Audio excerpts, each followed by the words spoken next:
Need study YouTube channel में आपका स्वागत है। इस वीडियो में हम लोग से डिसास्टर मैनेजमेंट का एक मोस्ट इंपॉर्टेंट प्रश्न देखेंगे। प्रश्न हमारा है, आपदा क्या है, आपदा के प्रकारों का वर्णन करें। तो जो आपको ये क्वेश्चन दिख रहा है एकदम सिंपल है, आपको रटना नहीं है। इस तरह से मैं आपको समझाऊंगा ना, सीधे आपके दिमाग में घुसेगा। तो जो आपको ये प्रश्न दिख रहा है, आपदा क्या है, इसके कौन कौन से प्रकार हैं, तो ये मोस्ट वीवाई क्वेश्चन है। जितना भी मैं क्वेश्चन कराता हूँ सभी एग्जाम में आने के लायक रहता है, तभी क्वेश्चन कराता हूँ। तो आप लोग क्या करो, इनको पढ़ लो अच्छी तरह से, काफ़ी चांसेस बनता है कि आपके एग्जाम में प्रश्न आएगा।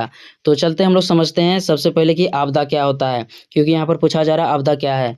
तो आंसर देखते हैं हम लोग। अचानक घटने वाली कोई भी मानवीय या प्राकृतिक घटना जिससे भारी मात्रा में जनधन की हानि होती है, आपदा कहलाती है। जैसे बाढ़, भूकंप, सुनामी, भूस्खलन, रेल दुर्घटना, महामारी, आतंकवादी हमले आदि। अच्छी तरह से समझते जाना आपको। अचानक घटने वाली कोई भी मानवीय प्राकृतिक घटना जिससे जन की हानि हो गया, लोग मर गए, धन की हानि हुआ, इसी को क्या कहेंगे हम लोग, आपदा कहेंगे।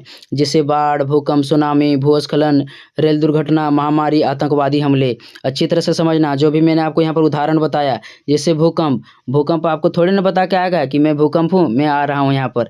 ये सभी जो भी रहता है सभी अचानक घटता है, इससे काफ़ी लोग मर जाते हैं, काफ़ी जनधन की हानि होता है। तो इसी को क्या कहते हैं, आपदा कहते हैं। अचानक घटने वाली कोई भी मानवीय प्राकृतिक घटना जिससे जन और धन की हानि होती है, आपदा कहलाती है। तो आप लोग समझ गए होंगे आपदा के बारे में। अब हम लोग देखते हैं इसके कौन कौन से प्रकार हैं। तो देखते हैं, अब अगला हेडिंग आपको क्या देना है, आपदा के प्रकार देना है। तो आगे देखो आप लोग, देखो यहाँ पर आपको दिख रहा होगा, आपदा के दो प्रकार होते हैं। कितने प्रकार होते हैं, दो प्रकार होते हैं। पहला है प्राकृतिक आपदा और दूसरा है मानवीय आपदा। जो आपदा प्रकृति के कारण अपने आप घटती है उसे प्राकृतिक आपदा कहते हैं, जबकि जो आपदाएं मनुष्य के द्वारा या मानवीय भूल के कारण उत्पन्न होती है उसे मानवीय आपदा कहते हैं। तो यहाँ पर जो प्राकृतिक आपदा आपको दिख रहा है इसका बहुत सारा उदाहरण है। आप यहाँ देखो, पहले बाढ़, सूखा, भूकंप, सुनामी, भूस्खलन, चक्रवात, ज्वालामुखी विस्फोट, आकाशीय बिजली। तो ये सभी प्राकृतिक आपदा के उदाहरण हैं। इसके अलावा भी मानवीय आपदा के उदाहरण आप लोग देखो, रेल दुर्घटना, वायु दुर्घटना, औद्योगिक दुर्घटना, आतंकवादी हमले, आग लगना, हिंसात्मक दंगा, दो देशों के बीच युद्ध और इमारत का ढहना। तो यदि आपदा का प्रकार पूछा जाता है तो आपको क्या करना है, इन सभी टॉपिकों के बारे में जितना आप चाहो उतना लिख सकती हो। जैसे, लेकिन करना क्या है, जितना मन तितना लिखोगे तो आपको टाइम तो इसी में निकल जाएगा।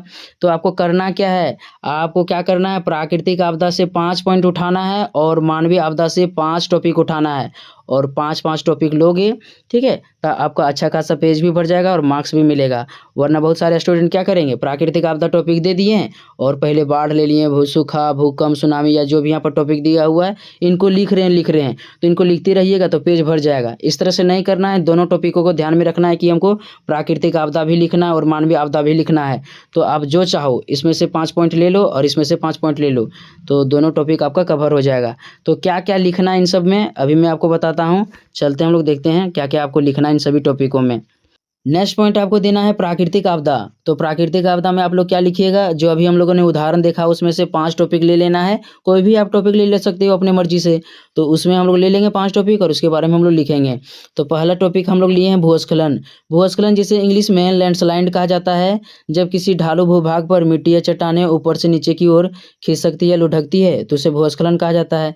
इतना आपको लिख देना है। जैसे भूस्खलन वाला टॉपिक लीजिएगा, जब कोई पहाड़ी क्षेत्र से क्या होता है, कोई चट्टान धंस जाता है, मिट्टी धंस जाता है, तो इसे भूस्खलन कहा जाता है। इस प्रकार से आपको लिखना है। आगे देखो आप लोग, भूस्खलन मुख्यतः गुरुत्वाकर्षण बल, भूकंप, नदी अपरदन तथा वनों की कटाई इत्यादि के कारण होता है। यानी पहाड़ी क्षेत्रों में जब हम लोग उसमें जो पेड़ रहेगा उसको काट देंगे तो यहाँ क्या होगा, ये वाला भाग धंस जाएगा, इसी को हम लोग भूस्खलन कहेंगे। या फिर गुरुत्वाकर्षण बल हो गया, पृथ्वी का गुरुत्वाकर्षण बल के कारण भी कभी कभी पहाड़ सब जो रहता है ना कमजोर होकर धंस जाता है। तो इस प्रकार से आपको लिखते जाना है, ज़्यादा आपको रटना नहीं है, ठीक है। देखो आप लोग अगला दूसरा पॉइंट आपको देना है भूकंप। तो भूकंप के बारे में आप लोग जानते ही होंगे, कम से कम 5 तो 6 लाइन इसके बारे में लिख ही सकते हो अपन मन से। तो जो भी आएगा दिमाग में आपको इसके बारे में टॉपिक लेकर के लिख देना है। क्या लिखना है यहाँ पर आप लोग देखो, भूकंप जिसे दुनिया का सबसे विनाशक प्राकृतिक आपदा माना जाता है, यह 2 शब्दों भू जोड़ कंप से मिलकर बना है। भू का अर्थ है पृथ्वी और कंप का अर्थ है कांपना, अर्थात पृथ्वी के कंपन या हिलने डुलने की प्रक्रिया भूकंप कहलाती है। तो जो भी आपको समझ में आ रहा है इससे रिलेटेड आपको लिखते जाना है। भूकंप क्या है, भूकंप 2 शब्दों भू जोड़ कंप से मिलकर बना है। भू का अर्थ होता है पृथ्वी और कंप का अर्थ होता है कांपना, अर्थात जब पृथ्वी कांपती है, हिलती डुलती है, तो इसे भूकंप कहा जाता है। यह सबसे विनाशक प्राकृतिक आपदा है। यानी प्रति वर्ष क्या होता है, कोई ना कोई देश में भूकंप आ जाता है जहाँ पर काफ़ी मात्रा में, भारी मात्रा में जन और धन की हानि होती है। तो इस टाइप की आपको लिखना पड़ेगा। तो यह था भूकंप के बारे में। नेक्स्ट देखो आप लोग, तीसरा टॉपिक हम लोग क्या लिए हैं, बाढ़ लिए हैं। तो बाढ़ को देखो आप लोग, बाढ़ का सामान्य अर्थ किसी विस्तृत क्षेत्र का जलमग्न हो जाना है। जब अत्यधिक वर्षा, बादल फटने या अन्य मानवीय प्राकृतिक घटनाओं के कारण जब कोई विस्तृत क्षेत्र जलमग्न हो जाता है तो इस स्थिति को बाढ़ कहा जाता है। तो बाढ़ का मतलब वही है कि कोई विस्तृत क्षेत्र क्या होगा, वहाँ पर ज़्यादा पानी भर जाएगा। जहाँ आप देखो, जिधर भी देखोगे वहाँ पर पानी पानी दिखेगा, इस स्थिति को ही बाढ़ कहा जाता है। तो इस तरह से आपको समझते जाना और लिखते जाना है। बाकी मैंने यहाँ थ्योरी दे दिया है, एक बार आप पढ़िएगा तो आपको समझ में आ जाएगा। नेक्स्ट देखो आप लोग, चौथा पॉइंट यहाँ पर है सुनामी। सुनामी को देखो आप लोग, सुनामी एक जापानी शब्द है जो मुख्यतः दो शब्दों सुज और नामी से मिलकर बना है। सु का अर्थ है समुद्र तट और नामी का अर्थ है भयानक लहरें। अर्थात जो भयानक लहरें समुद्र तट की ओर जाती है उसे सुनामी कहा जाता है। तो इससे संबंधित आप लोग लिख सकते हो एग्जाम में। सुनामी क्या है, सुनामी एक जापानी शब्द है। सुनामी दो शब्द सुज और नामी से मिलकर बना है। सु का अर्थ होता है समुद्र तट और नामी का अर्थ होता है भयानक लहरें, यानी जो भयानक लहरें समुद्र तट की ओर आती है इसे सुनामी कहा जाता है। ठीक है, तो यह चौथा पॉइंट था। नेक्स्ट देखो आप लोग, पांचवा पॉइंट आपको देना है सूखा। तो सूखा के बारे में क्या लिखना है, यहाँ देखो आप लोग, सूखा यानी कि ड्राउट। सूखा एक प्रमुख प्राकृतिक आपदा है जो मानवीय चिंता का एक प्रमुख विषय है। जब किसी क्षेत्र में लंबे समय तक वर्षा नहीं होती है तो इससे वहां जल संकट उत्पन्न हो जाती है। इस स्थिति को ही सूखा कहा जाता है। तो सूखा के बारे में आप लोग लिख सकते हो, जब किसी क्षेत्र में पानी नहीं पड़ता है तो वहाँ पानी की कमी हो जाती है, इससे वहाँ सूखा पड़ने लगता है। जो भी भूमिगत जल होता है वह नीचे चला जाता है, इस स्थिति को सूखा कहा जाता है। तो यह पांचवा पॉइंट था। नेक्स्ट देखो आप लोग, छठा पॉइंट आपको देना है चक्रवात यानी साइक्लोन। तो देखो मैं आपको यहाँ 6 टॉपिक बता रहा हूँ, लेकिन एग्जाम में आपको 5 ही टॉपिक लिखना है। 5 टॉपिक प्राकृतिक आपदा से और 5 टॉपिक मानवीय आपदा से। तो यहाँ आप लोग देख लो, चक्रवात में आपको क्या लिखना है। चक्रवात का अर्थ चक्रदार हवाएं हैं, अर्थात जब किसी क्षेत्र में केंद्र में कम दाब होने के कारण बाहर की ओर दाब बढ़ जाती है तो हवाएं गोल गोल चक्कर लगाने लगती है। इस स्थिति को ही चक्रवात कहा जाता है। यह एक विनाशक प्राकृतिक आपदा है। अच्छी तरह से समझना है, चक्रवात क्या है, एक विनाशक प्राकृतिक आपदा है। एक लाइन आप लोग लिख लिए, उसके बाद लिखोगे आप लोग चक्रवात का मतलब होता है चक्रदार हवाएं। जब किसी क्षेत्र में वायु दाब कम हो जाता है तो बाहर का क्षेत्र जो रहता है वहाँ पर वायु दाब बढ़ जाता है, इससे हवाएं क्या होती है, चक्कर लगाने लगती है। इसी को ही चक्रवात कहते हैं। तो इस प्रकार से आप लोग लिख सकते हो। इसके अलावा मैंने यहाँ पर 7 और 8 टॉपिक भी दिया है। यहाँ देखो आप लोग, ज्वालामुखी विस्फोट, ज्वालामुखी विस्फोट के बारे में लिख सकते हैं, या फिर जंगल में आग लगना। जंगल में आग कैसे लगता है, इनके बारे में आपको 5 से 6 लाइन लिखना है। कोई भी आपको 5 टॉपिक लिख देना है। तो यह था कौन, यह प्राकृतिक आपदा था। अब हम लोग नेक्स्ट देखते हैं। नेक्स्ट पॉइंट आपको देना है मानवीय आपदा। तो मानवीय आपदा कौन कौन सा है, आप लोग यहाँ पर देखो। पहला है औद्योगिक दुर्घटनाएं। जब किसी उद्योग में कोई दुर्घटना हो जाती है, आग लग जाती है या बहुत सारे व्यक्ति मर जाते हैं तो इसको क्या कहते हैं, औद्योगिक दुर्घटना कहते हैं। यहाँ देखो, औद्योगिक दुर्घटना मानवीय दुर्घटना होती है, इसमें काफ़ी जनधन की हानि होती है। तो औद्योगिक दुर्घटना क्या होती है, मनुष्य के कारण होती है। उद्योगों की स्थापना मनुष्य ने किया है तो मनुष्य के कारण ही वहाँ पर दुर्घटना होगी। आगे है, उदाहरण के लिए भोपाल गैस त्रासदी जो 1984 में हुई थी। भारत के भोपाल में एक रासायनिक संयंत्र से जहरीली गैस मिथाइल आइसोसाइनेट गैस के रिसाव से लगभग 2000 लोग मारे गए थे। तो देखो, जो भोपाल है, भोपाल में एक गैस त्रासदी हुआ था 1984 में। कौन सा गैस वहाँ पर फैल गया था, तो एक जहरीली गैस मिथाइल आइसोसाइनेट गैस फैल गया था, इसके कारण वहाँ पर लगभग 2000 लोग मारे गए। तो ये एक औद्योगिक दुर्घटना था। ठीक है, इस प्रकार से आप लोग लिख सकते हो। अगला देखो आप लोग, नेक्स्ट पॉइंट आपको देना है रेल दुर्घटना। रेल दुर्घटना एक प्रमुख मानवीय आपदा है जो मानवीय लापरवाही या भूल के कारण होती है। ऐसी दुर्घटनाएं अक्सर हजारों लोग जान गंवा लेते हैं। तो रेल दुर्घटना में क्या होता है, रेल दुर्घटना आप लोग सुने होंगे कि अक्सर होती रहता है। अभी हाल फिलहाल में ही रेल दुर्घटना हुआ था।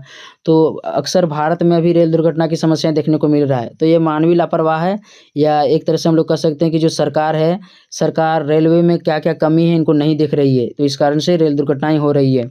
ठीक है, तो यह दूसरा मानवीय आपदा था। नेक्स्ट देखो आप लोग, तीसरा है आतंकवादी हमले। आतंकवादी हमले भी क्या होता है, मनुष्य के द्वारा किया जाता है, मानव के द्वारा किया जाता है। तो यह भी एक मानवीय आपदा है। यहाँ देखो, आतंकवादी हमला एक प्रकार की हिंसात्मक गतिविधि है जिसमें कोई व्यक्ति या संगठन अपने आर्थिक, राजनीतिक या विचारात्मक लक्ष्यों की पूर्ति के लिए किसी देश या वहाँ के नागरिकों को निशाना बनाता है। आतंकवादी हमले भी गंभीर रूप से नुकसान पहुँचाते हैं। तो आतंकवादी हमले क्या होता है, एक संगठन होता है, एक संगठन यानी कि उनका चलाने वाला एक कुछ संगठन होता है जो एक निश्चित देश को निशाना बनाता है और वहाँ पर अपने व्यक्तियों को, अपने आदमियों को भेज करके बम ब्लास्ट करवा देता है। तो जो बम ब्लास्ट होता है वहाँ के नागरिक गंभीर रूप से घायल हो जाते हैं, मर जाते हैं। तो आतंकवादी हमले एक प्रकार का मानवीय आपदा है। ठीक है, अगला दिया हुआ हिंसात्मक दंगा। तो यहाँ देखो आप लोग, अक्सर दो धर्म के लोगों में कभी कभी हिंसात्मक दंगे हो जाते हैं जिसमें आगजनी घटनाएं तथा लोगों की हत्याएं आदि कर दी जाती है। इस प्रकार से हिंसात्मक दंगा एक मानवीय आपदा होती है जिसमें जनधन की काफ़ी नुकसान होता है। तो हिंसात्मक दंगा मतलब जैसे उदाहरण के तौर पर हिंदू मुस्लिम ले सकते हो। हिंदू मुस्लिम यहाँ पर बहुत हो रहा है, ठीक है। सभी को क्या करा देता है, हिंदू मुस्लिम वोट के टाइम में लड़वा देता है। उसके बाद दिन भर आप लोग रहो, नहीं देखेगा, बाद में लड़ेगा तो आपको अपना समझ लेना। तो हिंसात्मक दंगा क्या करता है, कभी कभी आपदा का रूप धारण कर लेता है। इसमें आग लगा दिया जाता है बहुत सारे घरों को, दुकानों को। तो इस प्रकार से एक आपदा है हिंसात्मक दंगा। नेक्स्ट देखो आप लोग, पांचवा पॉइंट आपको यहाँ देखना है। पांचवा पॉइंट आपको क्या देना है, दो देशों के बीच युद्ध। तो जब दो देशों के बीच युद्ध होता है तो वहाँ बमबारी होता है। यहाँ पर देखो, अक्सर दो देशों के बीच जब युद्ध होता है तो उसमें परमाणु बम तथा अन्य विस्फोटक सामग्री एक दूसरे देशों पर छोड़ दिया जाता है। इससे दोनों देशों को काफ़ी नुकसान का सामना करना पड़ता है। तो दो देशों के बीच युद्ध होगा, बम विस्फोट होगा, तो लोग तो मरेंगे ही, लोग वहाँ पर जनधन की हानि तो होगा ही। तो एक प्रकार का मानवीय आपदा है। तो इनको समझ गए होंगे। अगला देखो आप लोग, इसके अलावा आप लोग वायु दुर्घटना ले सकते हो, आग का लगना ले सकते हो, इमारत का ढहना ले सकते हो। यानी वायु दुर्घटना होता है, जैसे एरोप्लेन कहीं धंस गया, जल गया, तो इससे बहुत सारे लोगों की मृत्यु हो जाती है। एक प्रकार की मानवीय आपदा होती है। आग लगना, किसी के घर में आग लग गया, किसी मॉल में आग लग गया, तो इस प्रकार से बहुत सारे लोग वहाँ पर मारे जाते हैं। इमारत का ढहना, कोई बिल्डिंग है अचानक ढह गया नीचे, तो यह भी एक मानवीय आपदा है। तो इस प्रकार से आप लोग क्या कर सकते हो, इन टॉपिकों से 5-5 टॉपिक पर लिख सकते हो। एग्जाम में अच्छा मार्क्स आएगा, गारंटी है, यह प्रश्न आने वाला है। तो इनको पढ़ लीजिएगा अच्छी तरह से। मिलते हैं अगले वीडियो में, तब तक बताइएगा कि कौन सी वीडियो फिर अगला टॉपिक पर बनना चाहिए। प्रश्न हमारा है, बाढ़ के कारणों एवं प्रभावों का विस्तृत वर्णन करें। Describe in detail the causes and effects of floods. बाढ़ के कौन कौन से कारण एवं प्रभाव हैं, इस वीडियो में हम लोग एकदम अच्छे तरह से सिंपल शब्दों में कवर करेंगे। देखो, यदि आप इस प्रश्न को पहले लिख चुके हो, पढ़ चुके हो, तो एक बार फिर से आपको पढ़ लेना है ताकि आपका रिविजन हो जाएगा और एग्जाम में आप अच्छे से लिख सकोगे। आंसर में पहला हेडिंग हम लोग देंगे बाढ़ या फ्लड। बाढ़ का सामान्य अर्थ किसी विस्तृत क्षेत्र का जलमग्न हो जाना है। जब अत्यधिक वृष्टिपात, बादल फटने, ग्लेशियरों के पिघलने, विवर्तनिक हलचल के कारण, मानव निर्मित संरचनाओं की विफलता के कारण, या नदी, तालाब, झील और समुद्र के समान जल स्तर में वृद्धि हो जाने के कारण कोई विस्तृत क्षेत्र जलमग्न हो जाता है, तो इस स्थिति को ही बाढ़ कहा जाता है।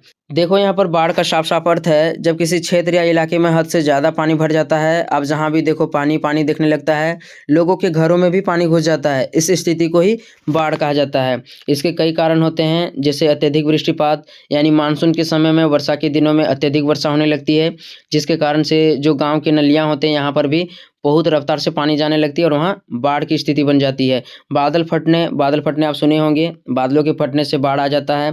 ग्लेशियरों के पिघलने से, जो हिमालय होते हैं, हिम बर्फ होता है, इनके पिघलने से नदियों के जो रफ्तार होता है काफ़ी तेज़ हो जाता है और आसपास के क्षेत्रों में पानी भर जाता है। विवर्तनिक हलचल कहने का मतलब है जब कोई भूकंप आता है तो नदियाँ अपनी मार्ग बदल लेती है और आसपास के क्षेत्र में पानी आ जाता है। इसके अलावा मानव निर्मित संरचना हो गया, जिसके विफलता के कारण, जैसे कोई डैम बना रहा है, कोई बड़ा बांध बन रहा है, तो जब कभी अचानक से वो डैम फूट गया बनते बनते, तो जो आसपास का क्षेत्र होता है वो बाढ़ प्रभावित हो जाता है। नेक्स्ट पॉइंट अब हम लोग देखते हैं।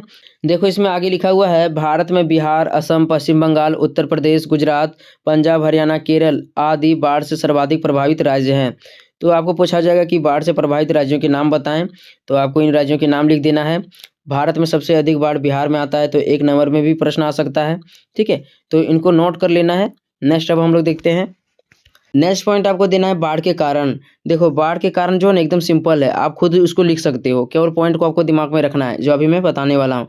जैसे यहाँ पर है फर्स्ट लाइन में अत्यधिक वृष्टिपात, तो बस इस पॉइंट को दिमाग में रखिएगा, आप एग्जाम में आप खुद लिख लीजिएगा। तो देखते हैं हम लोग बाढ़ के कौन कौन से कारण हैं। पहला हमारा है अत्यधिक वृष्टिपात। देश में अत्यधिक बाढ़ मानसून काल में आती है। मानसून के समय में नदियाँ अत्यधिक वर्षा के कारण अपने तट को पार कर जाती है, जिससे आसपास का क्षेत्र जलमग्न हो जाता है और वहाँ बाढ़ आ जाती है। तो अत्यधिक वृष्टिपात हो गया, या आप लिख सकते हो अत्यधिक वर्षा। जब अत्यधिक वर्षा होती है मानसून के दिनों में, तो जो नदियाँ होती है, नदियों में ज़्यादा पानी भर जाता है, जिससे आसपास के क्षेत्रों में भी पानी चल जाता है, इससे वहाँ बाढ़ आ जाती है। तो इस तरह से लिख सकते हो, एकदम सिंपल वर्ड है, अपने से लिख सकते हो, केवल पॉइंट में दिमाग में रखना है। तो यह पहला कारण था अत्यधिक वृष्टिपात या अत्यधिक वर्षा। दूसरा है उष्ण चक्रवात। देखो एग्जाम लिखते टाइम बस दिमाग में इतना रहना चाहिए कि उष्ण चक्रवात के कारण बाढ़ आती है। जब पॉइंट मिल जाएगा तो आप खुद लिख सकते हो उसमें। इसमें हम लोग लिखेंगे अरब सागर और बंगाल की खाड़ी में उष्ण चक्रवात के कारण बाढ़ आ जाती है। ऐसा इसलिए होता है क्योंकि उष्ण चक्रवातों के आने पर कम समय में बहुत अधिक वर्षा दर्ज की जाती है। इसे वृष्टि पर स्फोट कहा जाता है। देखो दूसरा कारण क्या है, उष्ण चक्रवात। उष्ण चक्रवात के कारण अरब सागर और बंगाल की खाड़ी में बाढ़ आ जाती है। तो इतना तो आप लिख ही सकते हो। ऐसा क्यों होता है, क्योंकि जब उष्ण चक्रवात आता है तो कम समय में अधिक वर्षा होने लगती है। यानी कम समय के लिए रहेगा लेकिन ज़्यादा पानी पड़ जाएगा, जिससे जो स्थलीय क्षेत्र हो गया वहाँ पर पानी जमा होने लगता है और आसपास के क्षेत्रों में बाढ़ आ जाती है। और साथ ही साथ क्या है, जब कम समय में उष्ण चक्रवातों के कारण क्या होता है, अधिक वर्षा होती है, तो इसे वृष्टि प्रस्फोट कहा जाता है। आगे है, इसके अलावा उष्ण चक्रवातों के आने पर तेज हवाएं समुद्री लहरों को तटीय भागों की ओर धकेल देती है, जिससे तटीय भागों में अचानक बाढ़ आ जाती है। तो उष्ण चक्रवात में आपको 3 पॉइंट दिमाग में रखना है। उष्ण चक्रवात के कारण अरब सागर और बंगाल की खाड़ी में बाढ़ आ जाती है। इसमें बहुत कम समय में अधिक वर्षा दर्ज की जाती है। और तीसरा, जो यह चक्रवात होता है, तेज हवाएं क्या करता है, इन चक्रवातों को स्थलीय भागों की ओर धकेल देता है, तटीय भागों की ओर धकेल देता है, जिससे वहाँ पर ज़्यादा पानी पड़ने लगता है और वहाँ बाढ़ आ जाती है। नेक्स्ट अब हम लोग देखते हैं। तीसरा पॉइंट है उच्च भौमजल स्तर। जिन क्षेत्रों में भौमजल स्तर उच्च होता है उन क्षेत्रों में कम वर्षा होने पर भी बाढ़ आ जाती है। ऐसा इसलिए होता है क्योंकि वर्षा का जल भूमि के अंदर रिस नहीं पाती है। तो इस पॉइंट को एकदम उदाहरण के माध्यम से समझते हैं आसान शब्दों में। देखो आप एक डब्बा में पानी भर रहे हो, तो उस डब्बा में उतना ही पानी लेगा जितना उसमें लेना चाहिए। उसके बाद ऐसा समय आ जाएगा कि उस डब्बा से पानी बाहर निकलने लगेगा। ठीक है, इसी प्रकार से उच्च भौमजल स्तर है। जिन क्षेत्रों में उच्च भौमजल स्तर होता है, जहाँ पर पहले से पानी रहता है, वहाँ पर थोड़ा सा भी पानी पड़ेगा तो आसपास के क्षेत्रों में बाढ़ आ जाता है। नेक्स्ट अब हम लोग देखते हैं। चौथा कारण है निर्वनीकरण या वनों की कटाई। यानी वनों की कटाई अथवा पेड़ों की कटाई के चलते बाढ़ आ जाती है। तो कैसे बाढ़ आती है इसको हम लोग देखते हैं। वन वर्षा के जल को जमीन में बांधे रखने का काम करती है। इसके अलावा वन भूमि में जल के अंतःस्पंदन अर्थात जल की रिसाव को बढ़ाते हैं, जिससे जल आसानी से रिसकर भूमि में चली जाती है। लेकिन वनों की कटाई के चलते जल भूमि के अंदर नहीं जा पाती है। परिणाम स्वरूप नदियों में जल स्तर बढ़ जाती है और आसपास के क्षेत्र जलमग्न हो जाते हैं। देखो एकदम इनको सिंपल शब्दों में समझना है। यदि पेड़ होगा तो पेड़ रहेगा तो वो पानी को अपने जड़ों में खींचता है, जिससे क्या होता है, जो धरातल होता है वहाँ पर पानी कम हो जाता है। वहीं यदि पेड़ नहीं होगा तो जो धरातल वाला पानी रहेगा वह कैसे नीचे आएगा, जितना खींच सकता है जमीन खींचता है, बाकी ऊपर में ही रहता है। लेकिन यदि पेड़ होगा तो वह ज़्यादा से ज़्यादा पानी खींचता है, जिससे आसपास के जो क्षेत्र होते हैं सुरक्षित रहता है बाढ़ से। लेकिन जब लोग क्या करते हैं, प्रत्यक्ष या अप्रत्यक्ष रूप से वनों को काटने लगते हैं, पेड़ों की कटाई करने लगते हैं, तो जो पानी होता है, पानी पड़ता है तो वह नीचे नहीं जा पाता है, जिसके कारण से आसपास के क्षेत्र में पानी भर जाता है और वहाँ बाढ़ आ जाती है। नेक्स्ट अब हम लोग देखते हैं। पांचवा कारण है गाद का संचय। हिमालय से निकलने वाली नदियां अपने साथ बड़ी मात्रा में गाद और रेत लाती है। धीरे धीरे यह गाद नदियों के मार्ग में रुकावट बनती जाती है, जिससे आसपास के क्षेत्रों में पानी फैल जाता है। देखो इनको अच्छी तरह से समझना है आपको।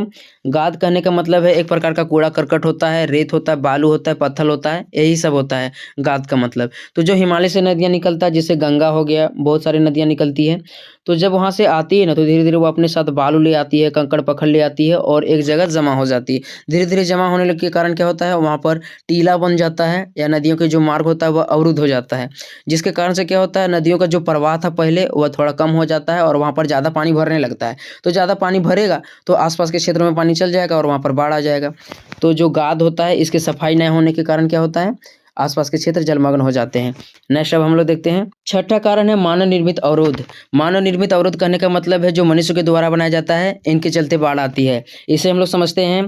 तटबंधों, नहरों और रेलवे से संबंधित निर्माण कार्य के कारण नदियों की जल प्रवाह क्षमता कम हो जाती है, अर्थात निर्माण कार्य एक तरह से नदियों के मार्ग में बाधा बन जाती है, जिससे नदियों की जल आसपास के क्षेत्रों में फैल जाती है और वहाँ बाढ़ आ जाती है।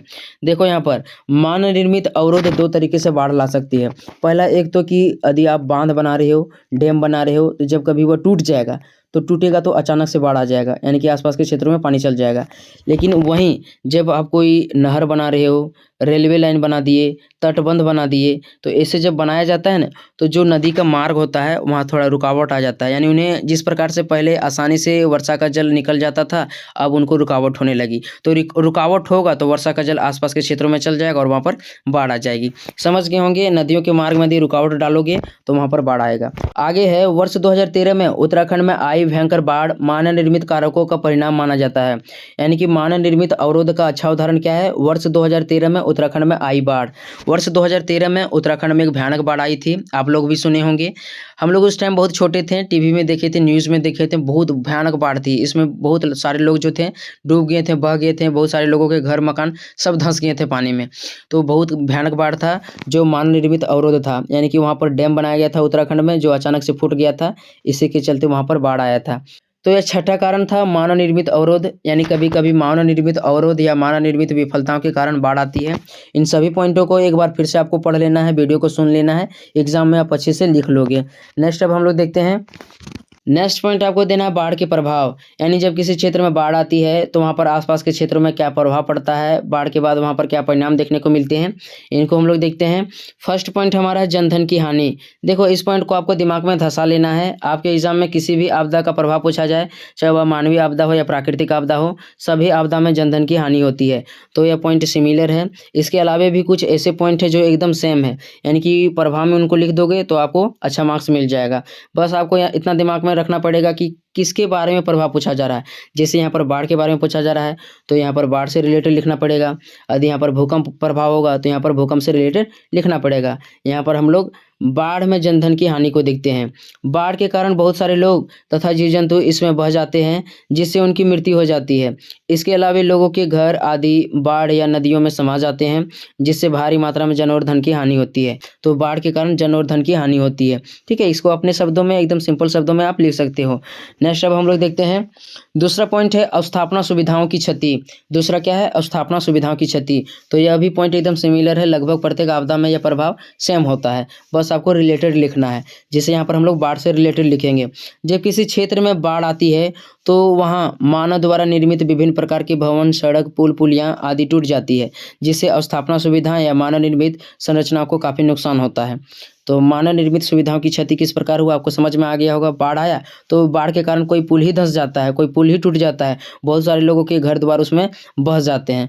तो इससे जो मानव द्वारा निर्मित संरचनाएं होती है, ठीक है, उससे नुकसान होता है। तो यह दूसरा पॉइंट था। तीसरा प्रभाव है कीमतों में वृद्धि। तीसरा क्या है? कीमतों में वृद्धि। जिन क्षेत्रों में बाढ़ आती है उन क्षेत्रों में बाढ़ के कारण वाहनों का आवागमन रुक जाता है, जिससे बाढ़ प्रभावित क्षेत्रों में खाद्य सामग्री सही समय में नहीं पहुंच पाती है। परिणाम स्वरूप आसपास के क्षेत्रों में खाद्य पदार्थों की कीमतें बढ़ जाती है। तो यहाँ पर जो आपदा है, ऐसा तो नहीं होना चाहिए, कीमतों को बढ़ना नहीं चाहिए, लेकिन कभी कभी क्या होता है, लोग क्या करते हैं, कीमतों को बढ़ा देते हैं। जैसे बाढ़ आ गया तो बाढ़ के कारण होते हैं बहुत सारे जो रोड होते हैं धंस जाते हैं पहाड़ी इलाकों में, तो वहाँ पर जल्दी से सामान नहीं पहुँच पाता है। इसके अलावा भी बहुत सारे जो पुल होते हैं, पुल ही टूट गया तो पुल के ई पट्टी और ऊ पट्टी जाने में तो बहुत समय लग जाएगा ना। तो जहाँ पर होता है ना खाद्य जो सामग्री होता है, लोगों को जीने के लिए तो चाहिए ना, बाढ़ के कारण तो बचने के लिए कुछ ना कुछ खाना पड़ता है, तो वहाँ पर जो कीमती होती है वो बढ़ जाती है, जबकि बाढ़ के या मुसीबत के समय में ऐसा नहीं होना चाहिए। ठीक है, तो इसको भी आप लिख सकते हो, कभी कभी क्या होता है कीमतें बढ़ जाती है। नेक्स्ट अब हम लोग देखते हैं, चौथा कारण है पर्यावरण पर प्रभाव। जब बाढ़ पूरी तरह से नियंत्रित हो जाती है तो बाढ़ के कारण लाया गया कूड़ा करकट जहाँ तहाँ जमा हो जाती है। इससे पर्यावरण प्रदूषित हो जाती है और कई तरह के रोग एवं महामारी फैलने लगती है। देखो पर्यावरण प्रभाव पर कहने का मतलब क्या है, जैसे बाढ़ आ गया तो बाढ़ के साथ बहुत सारा गंदगी भी बहकर आता है, और जब बाढ़ कहीं पर रुक जाता है, कहीं पर लाके जमा कर दिया, तो जब वो समाप्त हो जाएगा धीरे धीरे जो कूड़ा करकट होगा, उसके कारण से पर्यावरण पर दुष्प्रभाव फैलने लगेगा और बहुत सारे रोग और महामारी वहाँ पर देखने को मिलने लगेंगे। तो इससे जो होता है बाढ़, इसके चलते पर्यावरण पर प्रभाव पड़ता है। नेक्स्ट अब हम लोग देखते हैं, पांचवा पॉइंट है कृषि भूमि और फसलों को नुकसान। तो यह भी जो आपदा आता है, लगभग सभी आपदा में यह भी पॉइंट सेम होता है, यानी कि लगभग सभी आपदा में कृषि भूमि और फसलों को नुकसान होता है। इनको हम लोग देखते हैं, जब किसी क्षेत्र में बाढ़ आती है तो वहाँ उपस्थित कृषि भूमि जलमग्न हो जाती है, इससे वहाँ लगी फसल बर्बाद हो जाते हैं। साथ ही साथ कभी कभी कृषि भूमि ही बाढ़ में समा जाती है, जिससे कृषि भूमि या फसलों को काफ़ी नुकसान होता है। देखो क्या होता है, बाढ़ के कारण किसी क्षेत्र में पानी आ गया, फसल वहाँ पर लगा हुआ था, पूरा फसल ही पानी में डूब गया, तो वह फसल भी बर्बाद हो गया और कृषि भूमि भी पानी के अंदर चला गया। इसके अलावा क्या होता है, जो गंगा के किनारे जो होते हैं घर द्वार, ठीक है, कृषि भूमि होता है, वहाँ उपजाऊ भूमि होता है, वहाँ पर खेती करते हैं लोग, लेकिन धीरे धीरे वो क्या होता है, वहाँ पर कटान होने लगता है, नदी क्या करने लगता है, अपरदन करने लगता है, जिससे वह कृषि वाला भूमि होता है नदी में समा जाता है। तो जब कभी भी कोई आपदा आता है वहाँ पर कृषि भूमि या फसलों को नुकसान होता है। नेक्स्ट अब हम लोग देखते हैं हैं। अगला पॉइंट है पलायन की स्थिति। बाढ़ अथवा किसी भी प्राकृतिक आपदा के कारण लोगों के घर आदि डूब जाते हैं, जिससे उन्हें भारी संख्या में पलायन का सामना करना पड़ता है। साथ ही साथ पलायन के कारण गरीबी, बेरोजगारी, भूखमरी जैसे कई समस्याएं उत्पन्न होती है। तो यह भी पॉइंट लगभग सभी आपदा में सिमिलर है। पलायन की स्थिति लगभग सभी आपदा में उत्पन्न हो सकता है, चाहे वह भूस्खलन हो, भूकंप हो, ज्वालामुखी विस्फोट हो, सुनामी हो, कोई भी आपदा आ जाए, यदि लोगों के वहाँ पर घर द्वार धंस जाते हैं, लोगों के जीवन को वहाँ पर खतरा होता है, तो उन स्थानों को छोड़ करके उन्हें दूसरे स्थानों पर जाना पड़ता है, जिसके कारण क्या होते हैं, लोगों को गरीबी, बेरोजगारी, भूखमरी, इन सभी समस्याओं का सामना करना पड़ता है। तो चाहे कोई भी आपदा हो जाए, पलायन की स्थिति उत्पन्न हो सकती है। नेक्स्ट अब हम लोग देखते हैं, अंत में आपको निष्कर्ष लिखना है। प्रत्येक वीडियो में बताता हूँ कि अंत में आपको निष्कर्ष लिखना है, इससे भी 2-4 मार्क्स कभी कभी बढ़ जाते हैं। अंत में हम लोग लिखेंगे, इस प्रकार से ऊपरी तत्वों के आधार पर कहा जा सकता है कि किसी क्षेत्र का जलमग्न हो जाना ही बाढ़ कहलाती है, जिसके कई कारण और परिणाम होते हैं। तो जब किसी क्षेत्र में पानी भर जाता है, काफ़ी लंबे समय तक वहाँ पर पानी बना रहता है, तो इसे ही बाढ़ कहा जाता है, जिसके कई कारण होते हैं, जिसको अभी हम लोगों ने देखा है। इसके परिणाम भी कई बहुत सारे निकल कर आते हैं। तो इसी तरह से आपको लिख देना है। आशा करते हैं वीडियो अच्छा लगा होगा। एक प्यारा सा कमेंट आपको कर देना है। चैनल में नहीं तो चैनल को सब्सक्राइब कर दीजिएगा। मिलते हैं नेक्स्ट वीडियो में, तब तक के लिए धन्यवाद। प्रश्न हमारा है, भूकंप क्या है, इसके कारणों तथा प्रभावों का वर्णन करें। What is an earthquake, describe its causes and effects. भूकंप क्या होता है, इसके क्या कारण है, क्या प्रभाव पड़ते हैं, इस वीडियो में एकदम हम लोग अच्छी तरह से कवर करेंगे। उससे पहले मैं बता देता हूं, यदि आप इस वीडियो को पहले देख चुके हो तो एक बार फिर से देख लेना है, ताकि एग्जाम में आप अच्छी तरह से लिख सको। आंसर में हम लोग पहला हेडिंग देंगे, भूकंप या अर्थक्वेक। भूकंप, जिसे दुनिया का सबसे विनाशक प्राकृतिक आपदा माना जाता है, यह दो शब्दों भू जोड़ कंप से मिलकर बना है। भू का अर्थ है पृथ्वी और कंप का अर्थ है कांपना।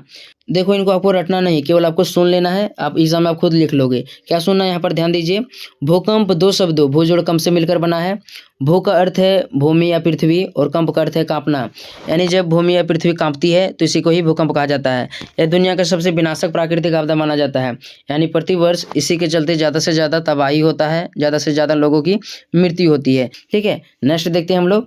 आगे लिखा हुआ है, अर्थात जब दो प्लेटें आपस में गति करते हुए टकराते हैं तो उससे उत्पन्न कंपन भूकंप कहलाता है। इससे मकाने टूटने लगते हैं, अन्य निर्माण की वस्तुओं में टूट फूट होती है और भारी मात्रा में या भारी संख्या में लोगों की मृत्यु होती है। तो भूकंप दो शब्दों भू जोड़ कंप से मिलकर बना है। भू का अर्थ है पृथ्वी और कंप का अर्थ है कांपना। तो जब पृथ्वी की दो प्लेटें आपस में गति करते हुए टकराते हैं तो इससे एक कंपन उत्पन्न होता है, पृथ्वी कांपने लगती है, इसी को ही भूकंप कहा जाता है। इसके परिणाम स्वरूप क्या होता है, जो भी धरातल के ऊपर में मकान होते हैं या टूटने फूटने लगते हैं, जो लोग होते हैं वह इसमें दब जाते हैं और इससे भारी लोगों की मृत्यु हो जाती है। ठीक है, नेक्स्ट देखते हैं हम लोग। नेक्स्ट पॉइंट आपको देना है भूकंप के कारण, यानी वे कौन से कारण है जिसके चलते भूकंप उत्पन्न होता है। पहला है प्लेटों के मध्य विवर्तनिक क्रियाएं। पृथ्वी लगभग 7 बड़ी और 20 छोटी प्लेटों से मिलकर बनी है। ये प्लेटें सरकती रहती है तथा कभी कभी एक दूसरे से टकरा भी जाती है। अतः प्लेटों के टकराने के कारण भूकंप उत्पन्न होता है। इनको अच्छी तरह से समझ लो आप। प्लेटों के मध्य विवर्तनिक क्रियाएं कहने का मतलब है, जो पृथ्वी है इसके अंदर 7 बड़ी और 20 छोटी प्लेटें हैं।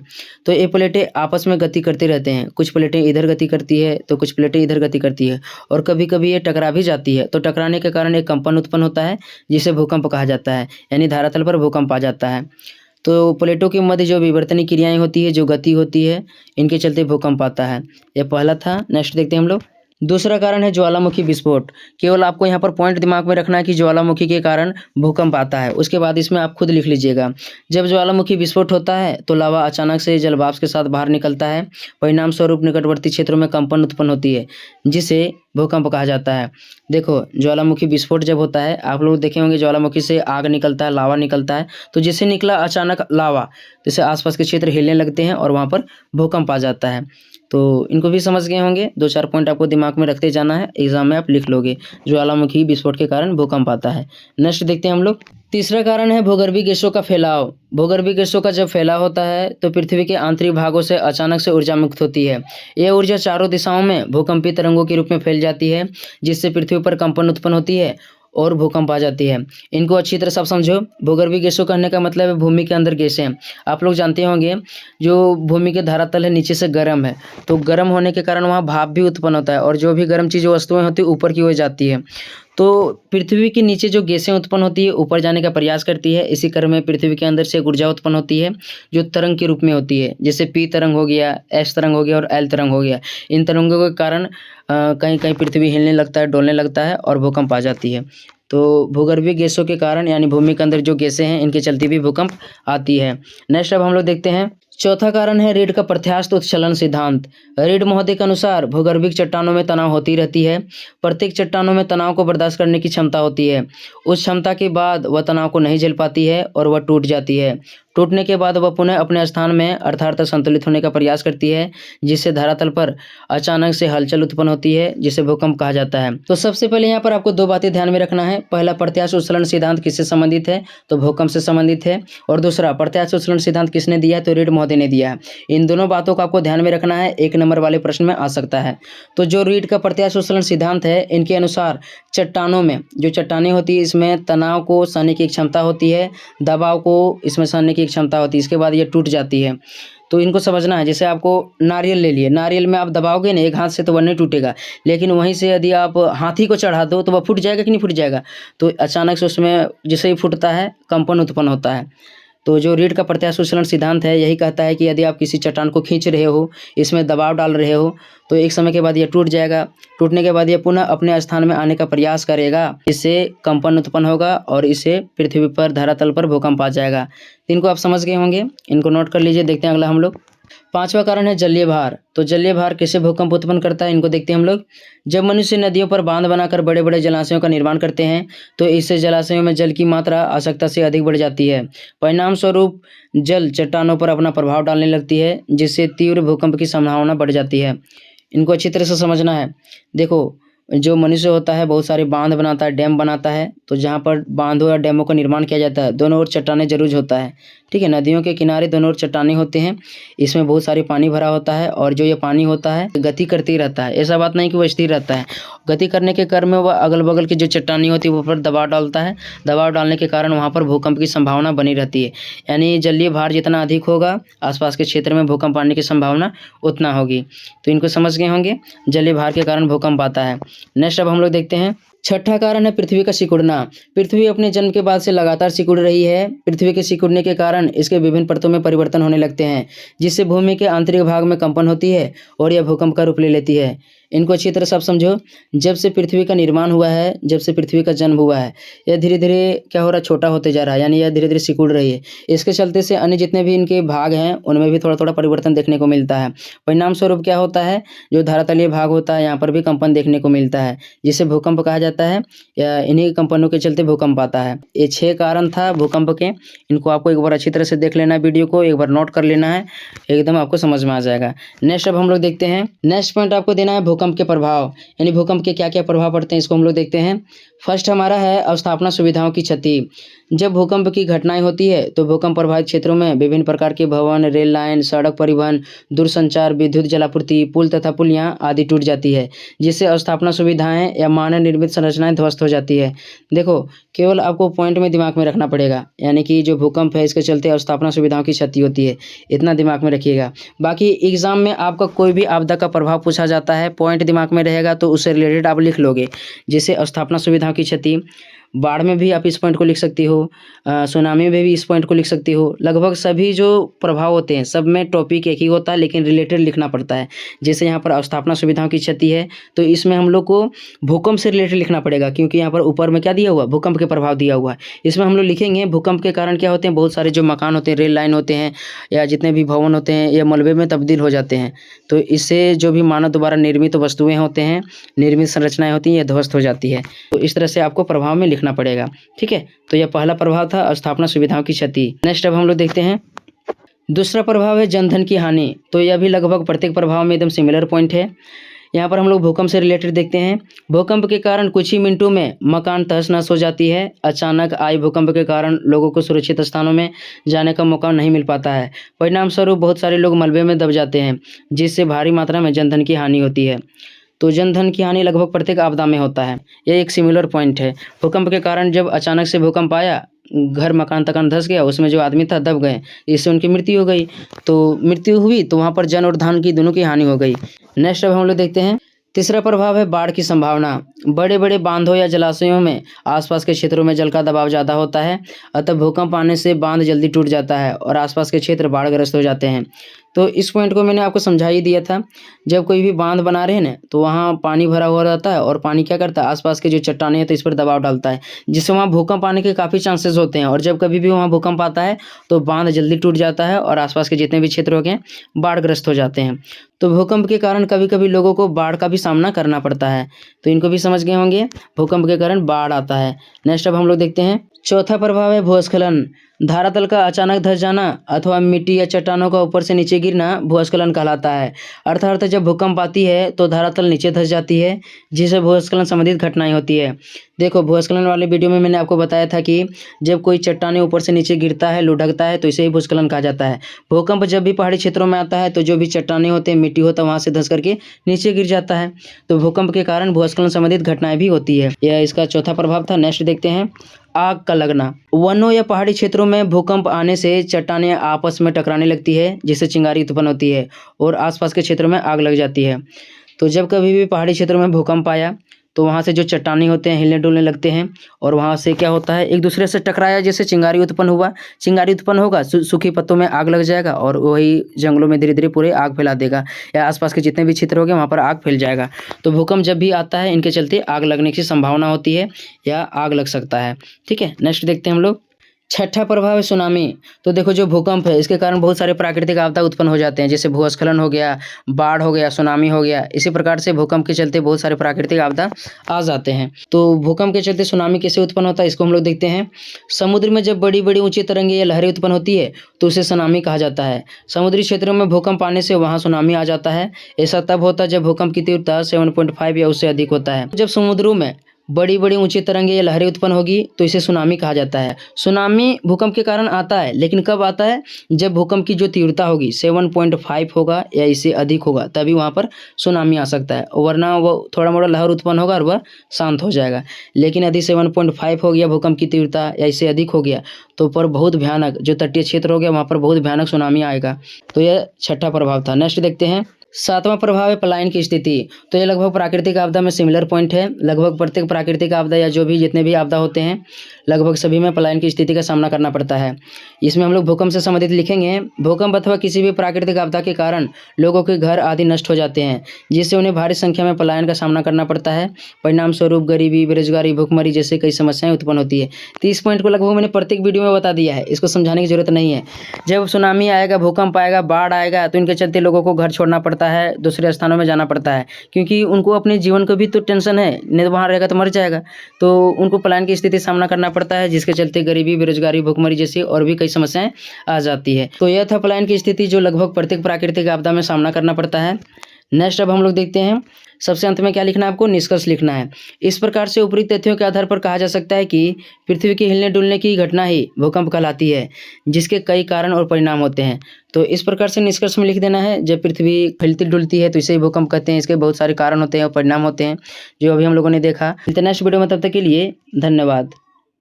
प्रश्न हमारा है, सुनामी के कारणों तथा प्रभावों का वर्णन करें। Explain the causes and effects of tsunami. तो इस वीडियो में सुनामी के कौन कौन से कारण होते हैं, कौन कौन से प्रभाव हैं, इसको अच्छी तरह से कवर करेंगे। इसके अलावा सुनामी से बचने के उपायों को भी देखेंगे। तो चलते हम लोग इसका आंसर देखते हैं। आंसर में पहला हेडिंग आपको देना है सुनामी। यहाँ पर आप सुनामी का अर्थ भी लिख सकते हो। इसमें हम लोग लिखेंगे, सुनामी एक जापानी शब्द है जो मुख्यतः दो शब्दों सु जोड़ नामी से मिलकर बना है। सु का अर्थ है समुद्र तट और नामी का अर्थ है भयानक लहरें। अर्थात जो भयानक लहरें समुद्र तट की ओर आती है उसे सुनामी कहा जाता है। देखो, सबसे पहले आपको इनको रटना नहीं है, केवल सुन लेना है, समझ लेना है, ताकि एग्जाम में आप अच्छी तरह से लिख सको। जो सुनामी है, सुनामी एक जापानी शब्द है, यानी यह जापान से आया है, जो मुख्यतः दो शब्दों सु जोड़ नामी से मिलकर बना है। सु का अर्थ होता है समुद्र तट और नामी का अर्थ होता है भयानक लहरें। यानी जो भयानक लहरें समुद्र तटों की ओर आती है, विनाश मचाती, तबाही मचाती है, उसे सुनामी कहा जाता है। तो यहाँ पर सुनामी का साफ साफ मतलब है, सुनामी एक तरह की भयानक लहरें होती है जो समुद्र में उत्पन्न होता है। ये भयानक लहरें क्या करता है, समुद्र तटों की ओर काफ़ी तबाही मचाती है, जिसे सुनामी कहा जाता है। सुनामी की उत्पत्ति सर्वप्रथम जापान में हुआ था, यानी एक प्रकार से एक जापानी शब्द है। तो इनको एक बार पढ़ लीजिएगा, आपको समझ में आ जाएगा। देखते हैं आगे हम लोग। आगे है, दूसरे शब्दों में जब समुद्र के नीचे भूकंप, ज्वालामुखी विस्फोट या तटीय भूस्खलन की वजह से भयानक लहरें उत्पन्न होती है जो समुद्र तटों में काफ़ी उथल पुथल मचाती है, सुनामी कहलाती है। तो यहाँ पर सुनामी का साफ साफ मतलब है, सुनामी एक तरह की क्या होती है, विनाशक तरंगी होती है, लहरें होती हैं जो कई कारणों से उत्पन्न होती है, जैसे भूकंप हो गया, ज्वालामुखी विस्फोट हो गया, तटीय भूस्खलन हो गया। इसके अलावा भी बहुत सारे कारण होते हैं जिसके चलते लहरें उत्पन्न होती है समुद्र में, और ये लहरें क्या करती है, तटों की ओर दौड़ते हुए जाती है जहाँ पर काफ़ी विनाश मचाती है। इसे ही सुनामी कहा जाता है। तो साफ साफ शब्दों में मैंने इसको लिखा है, 2-4 बार आपको पढ़ना है, अच्छी तरह से सुन लेना है, एग्जाम आप अच्छी तरह से लिखोगे। आगे आपको लिखना है, सुनामी एक बहुत ही विनाशकारी प्राकृतिक आपदा है। यह समुद्र तटों या बंदरगाहों में काफ़ी तबाही मचाती है। तो आप बुलेट फॉर्मेट के रूप में भी लिख सकते हो। बुलेट फॉर्मेट करने का मतलब है पॉइंट बाय पॉइंट करके भी लिखोगे तो आपको अच्छा खासा मार्क्स मिल जाएगा।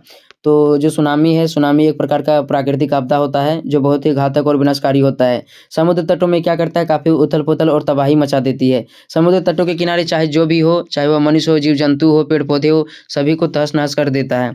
तो इस प्रकार से आपको लिख लेना है। यह सुनामी के बारे में थोड़ा-सा परिचय था, तो इनको अच्छी तरह से एक बार नोट कर लीजिएगा, अच्छी तरह से पढ़ लीजिएगा, आपको समझ में आ जाएगा। नेक्स्ट अब हम लोग देखते हैं। नेक्स्ट पॉइंट आपको देना है सुनामी के कारण, यानी वे कौन से कारण हैं जिसके चलते सुनामी उत्पन्न होता है। तो इसके बहुत से कारण हैं, जिसमें पहला है भूकंप।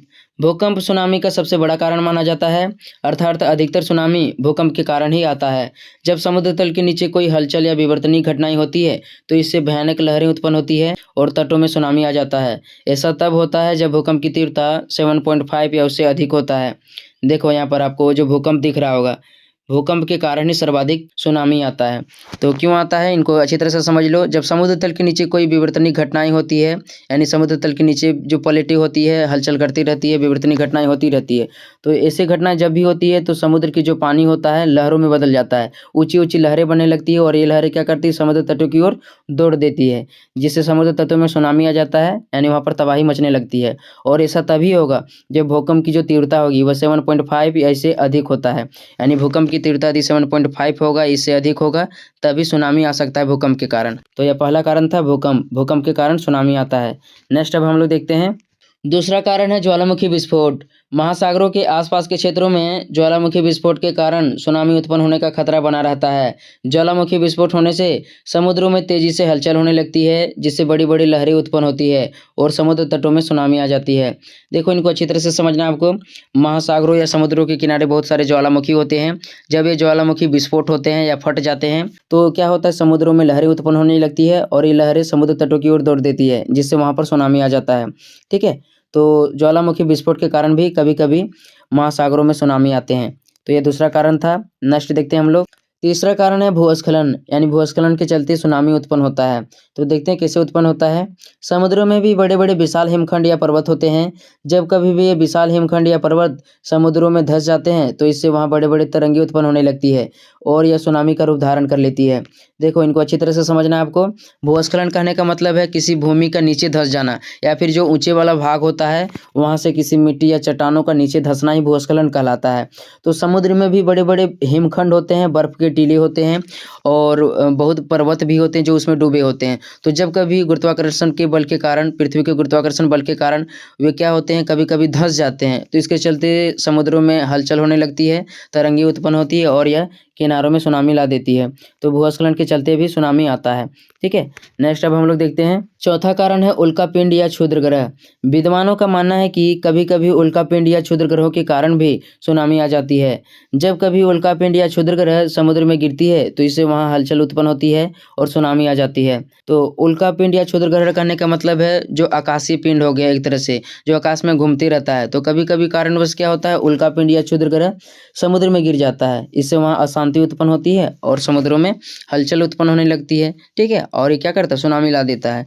तो उल्कापिंड या क्षुद्र ग्रहों के कारण भी सुनामी आता है, ऐसा विद्वानों का मानना है। ऐसी घटनाएं बहुत ही कम होती है, लेकिन कभी कभी इस तरह की घटनाएं हो जाती है। तो ये चौथा कारण था। नेक्स्ट देखते हैं हम लोग। पांचवा कारण है परमाणु परीक्षण।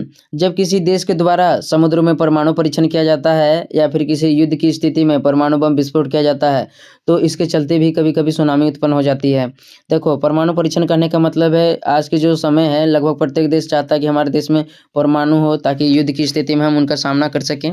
तो परमाणु बनाया जाता है प्रत्येक देश में लगभग आज के समय में, ऐसा होता है। लेकिन आज के समय में बहुत सारे ऐसे विशाल देश हो गए जिन्होंने अपने अपने परमाणु बना चुके हैं, तो इनका परीक्षण भी करना पड़ता है कि ये कैसा काम करता है।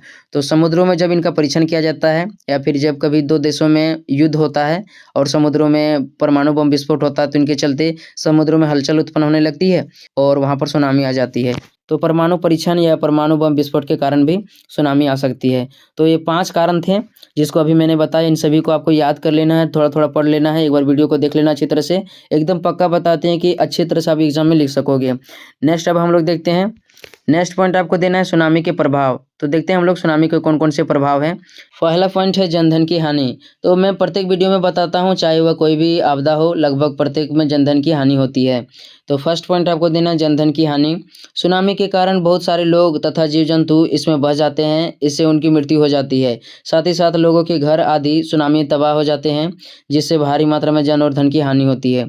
तो लगभग सिमिलर पॉइंट है, प्रत्येक वीडियो में मैंने इस पॉइंट को बताया है, इनको पढ़ लीजिएगा अच्छी तरह से। जनधन की हानि यानी जब कभी भी सुनामी आएगा, तटों में विनाश मचाएगा, तो वहाँ पर भी जो लोग रह रहे होंगे उनके घर तबाह हो जाएंगे, इसके अलावा बहुत सारे लोग मर भी जाएंगे। तो सुनामी के चलते जन और धन की हानि होती है। दूसरा प्रभाव है स्थापना सुविधाओं की क्षति।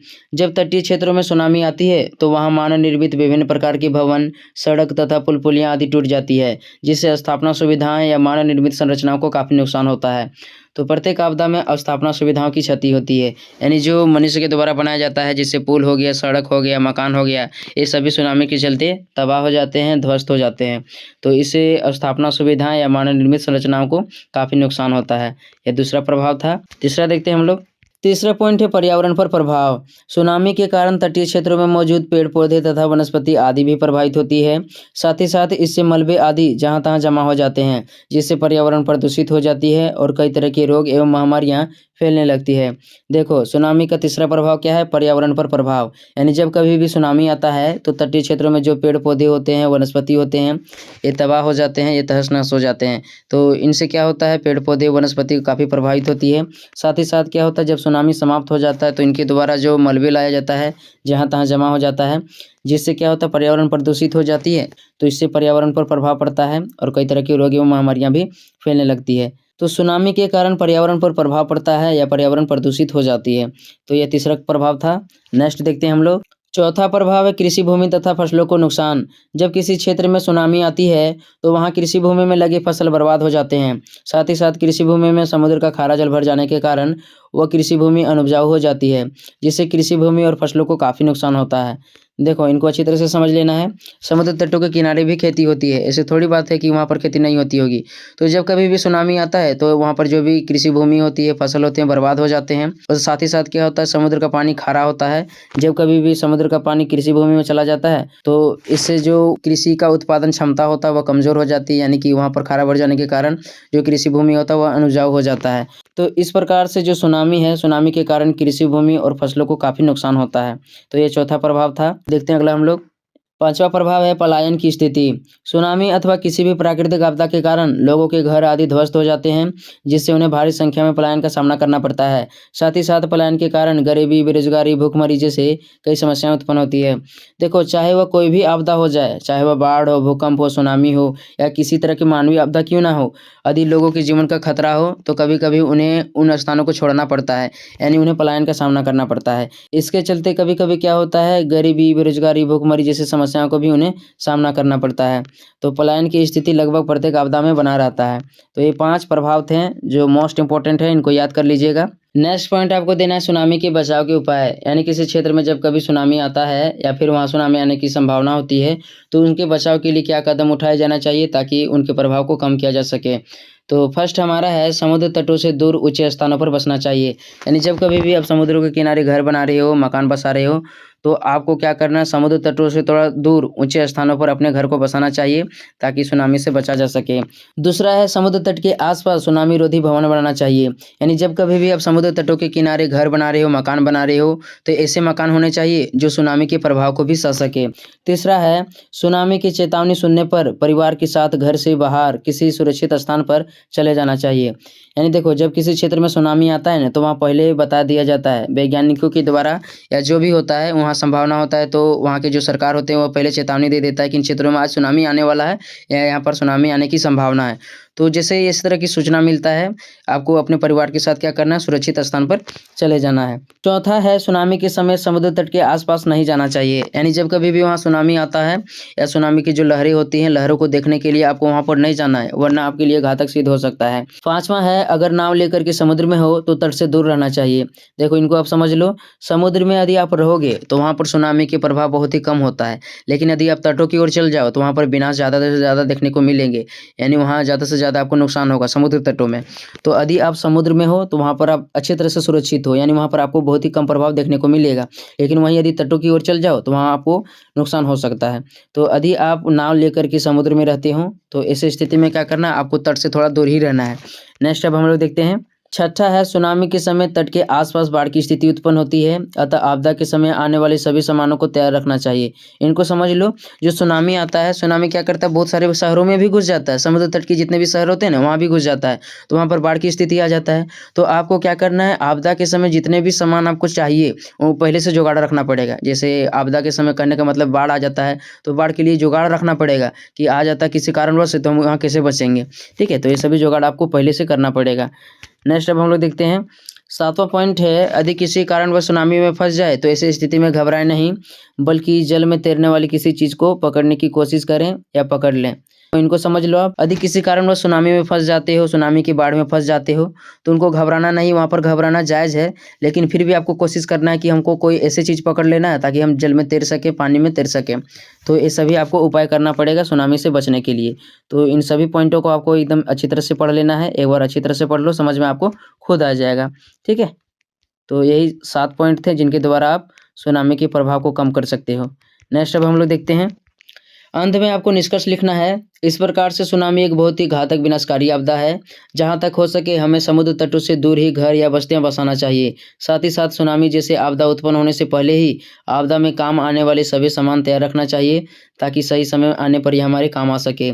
तो इनको आप समझ ही गए होंगे। देखो जो सुनामी है, सुनामी एक बहुत ही घातक विनाशकारी प्राकृतिक आपदा है। यह काफ़ी तबाह मचा देता है, किसी को नहीं देखता है कि वह क्या है और क्या नहीं है, सभी को लगभग लेकर डूब जाता है।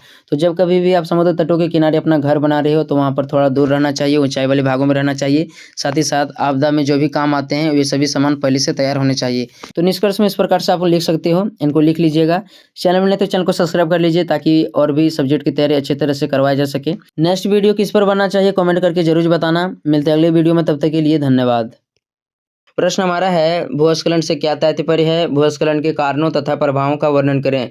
तो इस वीडियो में हम लोग देखेंगे भूस्खलन क्या होता है, इसके कौन कौन से कारण हैं और इसके क्या क्या प्रभाव पड़ते हैं। उत्तर में पहला हेडिंग आपको देना है भूस्खलन। भूस्खलन जिसे इंग्लिश में लैंडस्लाइड कहा जाता है, जब किसी ढालू भूभाग पर मिट्टी या चट्टानें ऊपर से नीचे की ओर खिसकती है या लुढ़कती है तो उसे भूस्खलन कहा जाता है। यह पृथ्वी के गुरुत्वाकर्षण बल के कारण होता है। तो देखो इसको अच्छी तरह से समझ लो, जब कोई भी चीज़ ऊपर से नीचे की ओर खिसकता है या लुढ़कता है तो इसे ही भूस्खलन कहा जाता है। भूस्खलन को इंग्लिश में लैंडस्लाइड कहते हैं। क्या कहते हैं? लैंडस्लाइड। यह पृथ्वी के गुरुत्वाकर्षण बल के कारण होता है, यानी जो पृथ्वी का गुरुत्वाकर्षण बल होता है वह कोई भी सामान को नीचे की ओर खींच लेता है। ठीक है, तो भूस्खलन का साफ साफ मतलब है जब कोई भी चीज़ ऊपर से नीचे की ओर खिसकता है, लुढ़कता है तो इसे ही भूस्खलन कहा जाता है। नेक्स्ट देखते हैं, आगे यहाँ पर दिया हुआ है भूस्खलन। भूस्खलन या लैंडस्लाइड पृथ्वी पर तीसरी सर्वाधिक विनाशक प्राकृतिक आपदा है। भूस्खलन आपदा प्रबंधन पर प्रतिवर्ष लगभग 400 अरब डॉलर खर्च किया जाता है। तो इसको अच्छी तरह से समझना है आपको। दुनिया में सबसे सर्वाधिक प्राकृतिक विनाशक आपदा भूकंप को माना जाता है। भूकंप के कारण प्रतिवर्ष लाखों लोग मरते हैं। इसके बाद बाढ़ आता है। बाढ़ क्यों आता है? जब अत्यधिक वर्षा होता है, तो अत्यधिक वर्षा के कारण बिजली भी गिरती है, तो बाढ़ के समय ही लोगों पर ज़्यादा बिजलियाँ गिरती है। इसके कारण बहुत लोगों को बेघर होना पड़ता है या बहुत लोग प्रभावित होते हैं। तो पहला भूकंप हो गया सर्वाधिक विनाशक प्राकृतिक आपदा, दूसरा बाढ़ हो गया और तीसरा भूस्खलन आता है। जो भूस्खलन आपदा प्रबंधन है यह क्या करता है, प्रतिवर्ष लगभग 400 अरब डॉलर से अधिक खर्च करता है इसके मैनेजमेंट में। जब यह आपदा आता है भूस्खलन वाला, तो समझ सकते हो यह कितना विनाशक है। तो यह था भूस्खलन के बारे में थोड़ा सा परिचय। अब हम लोग इसके देखेंगे कौन कौन से कारण हैं। तो चलते हम लोग देखते हैं। नेक्स्ट पॉइंट आपको देना है भूस्खलन के कारण। तो भूस्खलन के मुख्यतः दो कारण होते हैं, पहला प्राकृतिक कारण और दूसरा मानवीय कारण। प्राकृतिक कारण में भी बहुत सारे पॉइंट आते हैं और मानवीय कारण में भी बहुत सारे पॉइंट आते हैं। तो देखते हैं हम लोग भूस्खलन के प्राकृतिक कारण को। पहला हमारा तीव्र ढाल। तीव्र ढाल भूस्खलन के प्रमुख कारकों में से एक है। पर्वतीय तथा समुद्र तटीय क्षेत्रों में तीव्र ढाल के कारण अत्यधिक भूस्खलन होता है। ढाल अधिक होने से गुरुत्वाकर्षण बल के कारण पहाड़ी ढलानों का कमजोर भाग तीव्र गति से खिसक कर नीचे आ जाता है। देखो सबसे पहले आप लोगों को यहाँ पर ढाल कर लेना है। यहाँ दल लिखा गया है, इसको क्या कर लीजिएगा, ढाल कर लीजिएगा। देखो भूस्खलन के प्राकृतिक कारण का पहला पॉइंट क्या है, तीव्र ढाल है। यानी कोई भी चीज़ जितना ऊंचा से गिरेगा, तीव्र ढाल से गिरेगा, वह स्पीड से आएगा। जैसे आप लोग कोई पिक्चर या फिल्म में देखे होंगे, जब पहाड़ी क्षेत्रों से कोई पत्थर गिरा देता है तो वह रफ्तार से एकदम नीचे की ओर आता है। तो कोई भी चीज़ जितना तीव्र ढाल पर होगा वहाँ पर ज़्यादा ही भूस्खलन आएगा। जैसे कोई पहाड़ ले लेते हैं हम लोग, पर्वत ले लेते हैं, पर्वत का यदि कोई भाग कमजोर है तो वह पृथ्वी के गुरुत्वाकर्षण के बल के कारण नीचे की ओर खिसकने लगती है। इससे क्या हो जाता है, भूस्खलन हो जाता है। भूस्खलन कहने का मतलब है कोई भी चीज़ ऊपर से नीचे की ओर लुढ़कती है तो इसे ही भूस्खलन कहा जाता है। तो भूस्खलन का पहला कारण क्या था, तीव्र ढाल था। नेक्स्ट अब हम लोग देखते हैं दूसरा कारण है जल। तो जल किस भूस्खलन का कारण बनता है, इसको हम लोग देखते हैं। जल के कारण भी भूस्खलन होता है। वैसे पहाड़ या ढालू क्षेत्र जहां ऊपर की ओर कठोर तथा नीचे की ओर मुलायम चट्टानों का स्तर पाया जाता है, उन क्षेत्रों में जब वर्षा होती है तो दरारों के माध्यम से वर्षा का जल कोमल या मुलायम चट्टानों में प्रवेश कर जाता है। परिणाम स्वरूप कोमल चट्टानें फिसल कर नीचे आ जाती है। देखो इनको अच्छे तरह से समझना है। जो जल है, जल भूस्खलन का कारण कैसे बनता है। मान लेते कोई पर्वत है, पर्वत का ऊपर वाला भाग कठोर है लेकिन नीचे वाला जो भाग है वह मुलायम है। तो जब कभी भी यहाँ पानी पड़ता है या वर्षा होती है तो दरारों के माध्यम से पानी जो होता है मुलायम वाले भागों में चली जाती है, जिससे वह कमज़ोर हो जाता है। यानी पहले से ज़्यादा कमज़ोर हो जाता है, जिससे जो कठोर वाला भाग होता है वह फिसल करके लुढ़क करके नीचे आ जाता है, जिससे भूस्खलन की घटना होती है। तो यह दूसरा कारण था। नेक्स्ट अब हम लोग देखते हैं तीसरा कारण है भूकंप। पृथ्वी के अंदर विवर्तनीय घटनाएं घटित होती रहती है, अतः जब भी पहाड़ी क्षेत्रों में भूकंप आता है तो बहुत बड़े भूभाग तक भूस्खलन होता है। देखो जो भूकंप है इसके कारण घर द्वार तो धंसता ही है। मैदानी क्षेत्रों में भूकंप आते आप तो देखे ही होंगे या सुने जरूर होंगे। लेकिन जो भूकंप है, सर्वाधिक भूकंप पहाड़ी क्षेत्रों में आता है, क्योंकि वहाँ पर जो विवर्तनीय घटनाएं होती है वह घटित होती रहती है। एक प्लेट इधर जाता है तो दूसरा प्लेट इधर उधर जाते रहता है, और जब कभी भी दोनों प्लेट आपस में टकरा जाता है तो इससे भूकंप आता है। और भूकंप के कारण क्या होता है, पहाड़ी वाले जो ढाल होते हैं वह लुढ़क करके धंस उस जाते हैं और नीचे आ जाते हैं। तो भूकंप के कारण भी भूस्खलन की घटना होती है। ठीक है, यह तीसरा कारण था। नेक्स्ट देखते हैं हम लोग चौथा कारण है गुरुत्वाकर्षण बल। तो इसको मैंने पहले ही आपको बता दिया। जो पृथ्वी का गुरुत्वाकर्षण बल है, इसके कारण कोई भी चीज़ पृथ्वी की ओर खिसकने लगती है। इसको देखते हैं हम लोग। गुरुत्वाकर्षण बल को भूस्खलन के सबसे बड़े कारकों में से एक माना जाता है। खड़ी और बड़ी चट्टानें भी गुरुत्वाकर्षण बल के कारण खिसक जाती है। इस प्रकार की घटनाएं पहाड़ी क्षेत्रों में अधिक होती है। तो मैंने आपको बताया था जो पहाड़ी वाला इलाका होता है, यदि वहाँ पर कोई कमज़ोर भाग है ऊपर वाला इलाका, तो गुरुत्वाकर्षण बल क्या करेगा, इसको खींचने का प्रयास करेगा, और यदि यह ज़्यादा कमज़ोर होगा तो यह लुढ़क जाएगा और इसके कारण भूस्खलन हो जाएगा। तो गुरुत्वाकर्षण बल क्या करता है, पहाड़ी क्षेत्रों में ज़्यादा से ज़्यादा भूस्खलन इसी के कारण होता है। ठीक है, नेक्स्ट देखते हैं हम लोग। पांचवा कारण है नदी अपरदन। जब मानसून के समय में अत्यधिक वृष्टिपात अर्थात अत्यधिक वर्षा होती है तो नदियों में भारी मात्रा में जल भर जाता है, जिससे नदियां अपने तटों के दोनों ओर अपरदन करने लगती है। अतः जब नदियां पहाड़ी क्षेत्रों में मिट्टियों या चट्टानों का अपरदन करती है तो वहां भूस्खलन की घटनाएं होती है। देखो इनको अच्छी तरह से समझना है। नदी अपरदन कब होता है, तो नदी अपरदन तब होता है जब उसमें ज़्यादा पानी होगा। ज़्यादा पानी मानसून के समय में देखने को मिलता है। मानसून के समय में हद से ज़्यादा पानी पड़ने लगता है, जिसके कारण जहाँ भी आप देखोगे पानी पानी देखने को मिलता है। तो नदियों में इस टाइम क्या होता है, पानी ज़्यादा भर जाता है और नदियाँ अपने तटों के दोनों ओर ज़्यादा से ज़्यादा अपरदन करती है। जो भी उसके सामने आता है उनको रगड़ करके अपने साथ ले जाती है। तो जब कभी भी नदियाँ कोई पहाड़ी क्षेत्र से होकर गुजरती है तो जो उसका पहाड़ी वाला नीचे वाला भाग होता है उसको भी वह काटने का प्रयास करती है और काट भी देती है। तो ऐसे में जब पहाड़ी वाला क्षेत्र ज़्यादा कट जाता है तो ऊपर वाला जो भाग हो गया खिसक करके नीचे आ जाता है, जिसके कारण से संबंधित स्थान में क्या होता है, भूस्खलन आ जाता है। तो नदी अपरदन के कारण भूस्खलन की घटना होती है। तो देखो यहाँ जो भी लिखा हुआ सिंपल लिखे हैं मैंने इसको, ठीक है, 2-4 बार आप जब पढ़ लोगे तो इनको आप खुद समझ जाओगे। तो इसको देख लीजिएगा। नेक्स्ट देखते हैं हम लोग।